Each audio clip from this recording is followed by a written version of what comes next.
E o Tottenham decidiu não renovar o contrato de Lucas Moura. Brasileiro já há muitos anos na Europa, tem o nome especulado em mais de um clube brasileiro.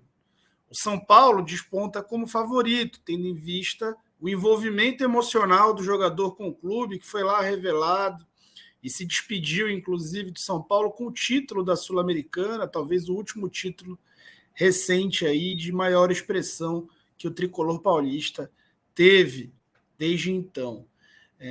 O Flamengo também, desde o último ano, ventila, né? Tem no seu noticiário o seu nome ventilado, se bem que quase todos os jogadores têm o nome ventilado no Flamengo.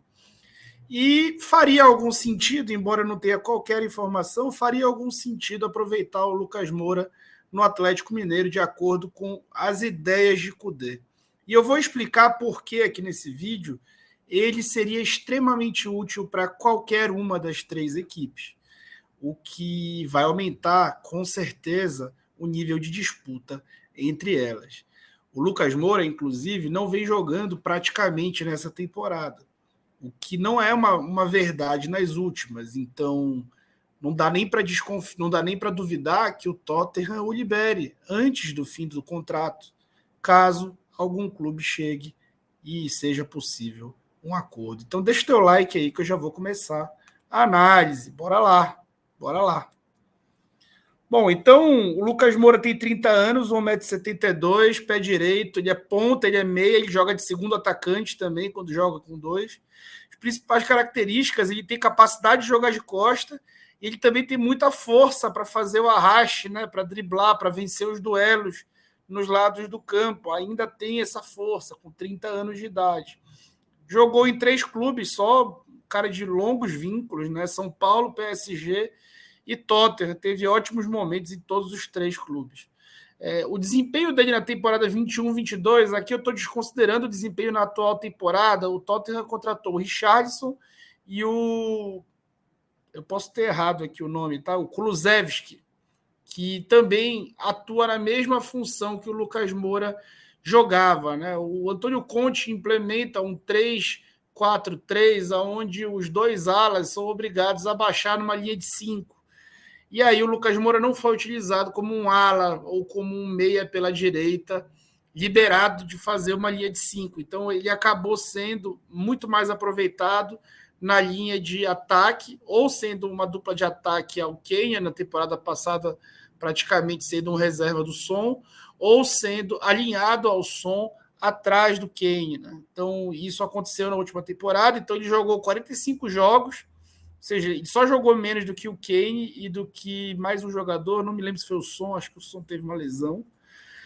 26 partidas iniciadas, 58% desses 45 ele iniciou, ele foi o 8º, tá? Um elenco bastante rotativo.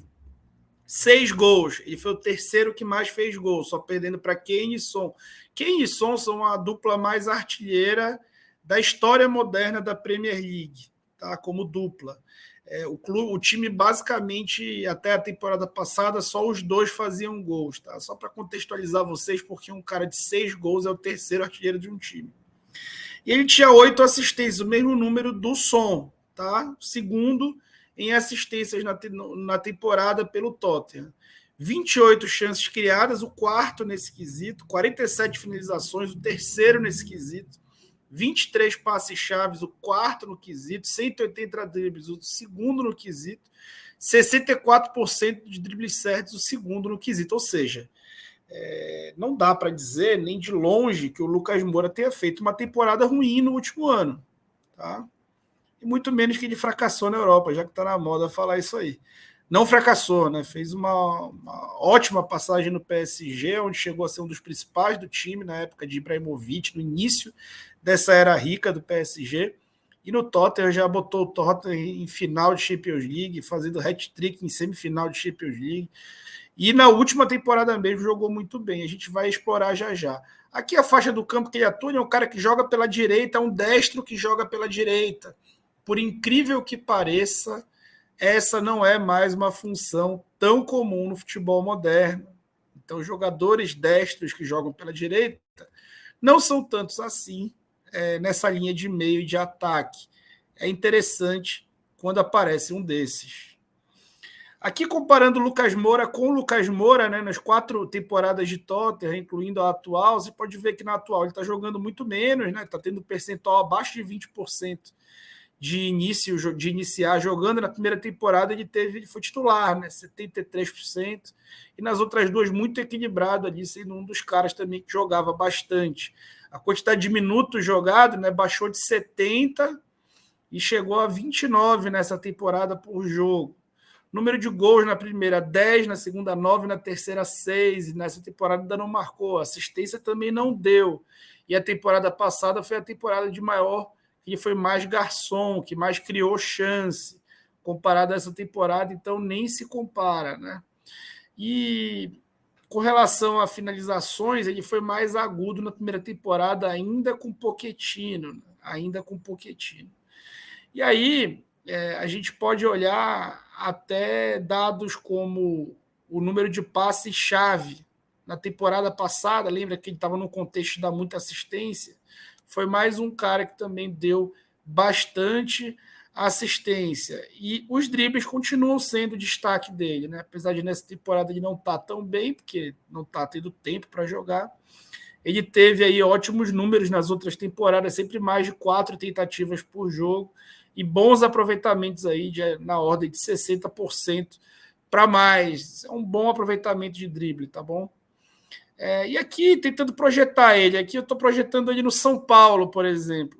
O São Paulo, que careceu na última temporada de jogadores dribladores, vencedores de duelo pelos lados, nessa temporada tem priorizado, mas de todo modo contratou o Elton Rato, provavelmente vai contratar o David, e o Marcos Paulo também já chegou, são jogadores do corredor central que vão disputar com o Caleri e com o Luciano. Marcos Paulo até pode ser aproveitado no lado, mas não tanto assim. O Pedrinho é um jogador que está na copinha, jogando muito bem. O Caio Matheus ainda também muito jovem. O Alisson, que não é um jogador que consegue vencer bem esses duelos. E o Rodriguinho, que foi contratado junto ao América e pode jogar dos dois lados. Então o Lucas Moura cairia como uma luva no São Paulo, sem a menor dúvida, e seria talvez a cereja do bolo dessa renovação que melhorou o elenco do São Paulo, deixou mais parecido com o que o seu treinador pensa. Com relação ao Flamengo, tentando projetar como o Vitor Pereira pode jogar, né, de acordo com os últimos times que ele teve, a brincadeira que eu fiz aqui do Fla-Porto. No Fla-Porto ele não teria tanta função, disputaria posição com o Gabigol, né, seria uma reposição ao Gabigol, mas não teria tanto, o Flamengo não tem essa profundidade por esse lado, né, então acabaria virando um Fla Olympiacos aqui, acabaria virando um jogador que joga como ponta, né? E isso ajudaria bastante o Vitor Pereira por ter essa opção de jogo pelo lado direito. O Flamengo é um time que não tem, desde a saída do Rodinei, nenhuma opção de profundidade pelo lado direito. No Xangai, o time jogava num 4-3-3 com 2 velocistas abertos. O Gabigol não é um cara que executa bem essa função, assim como o Everton Ribeiro não tem a velocidade para fazer ultrapassagens, e o Varela não tem essa característica. Então, cairia muito bem nesse lado direito aí desse Fla Xangai, e principalmente nessa formação que eu acredito bastante em organização ofensiva, que é a formação que o Vitor Pereira utilizou no Fenerbahçe. Talvez seja a melhor maneira de você não mudar tanto o contexto de Pedro Gabriel e Arrascaeta, né? Que seria você utilizar o Felipe Luiz preso ali como um terceiro zagueiro, ao lado de outros 2 zagueiros, e aí você conseguiria colocar aqui, eu projetava o Everton Cebolinha, que não jogou bem pela direita em outros momentos. Você pode colocar o Lucas Moura aqui, sem obrigação de recompor numa linha de 4, e pode, assim, fazer ele jogar bem, ao invés de jogar com o Felipe Luiz aqui, jogaria com o Varela preso aqui na lateral, junto com 2 zagueiros, e o Ayrton Lucas como esse ala esquerdo com obrigação de defender numa linha de 4, e aí o Varela defenderia pelo lado direito da defesa, e o Lucas Moura não precisaria fazer essa recomposição. Então, para o Flamengo, o Lucas Moura seria muito, muito útil, que o Flamengo não reforçou o lado direito do seu ataque, especialmente com o Destro, que joga pela direita, não tem lateral de ultrapassagem, não tem um ponta também de profundidade por ali. Com relação ao Atlético, a mesma coisa, né? O Kudê, como técnico argentino que eu fiz um vídeo, inclusive, vou colocar aqui no banner, caso vocês queiram ver, fiz um vídeo sobre o Atlético do Kudê, como o elenco que ele está montando corrobora com as ideias de jogo dele. Né? É um time que joga com lateral, com meias, no caso, entre aspas, né, volantes pelos lados, né, meias que não são pontas pelos lados, com o pé bom aberto. Então, se a gente for olhar no Internacional, jogou com Patrick pela esquerda e Marcos Guilherme pela direita, um destro pela direita, um canhoto pela esquerda. No Celta, com Serve pela esquerda e Oscar Rodrigues pela direita. Oscar Rodrigues um volante, Serve um cara mais avançado. Ou seja, é um jogador... O Lucas Moura poderia fazer essa função do lado direito, liberar o Zarate ali para disputar a posição com o Edenilson por dentro, né, ou até na meia.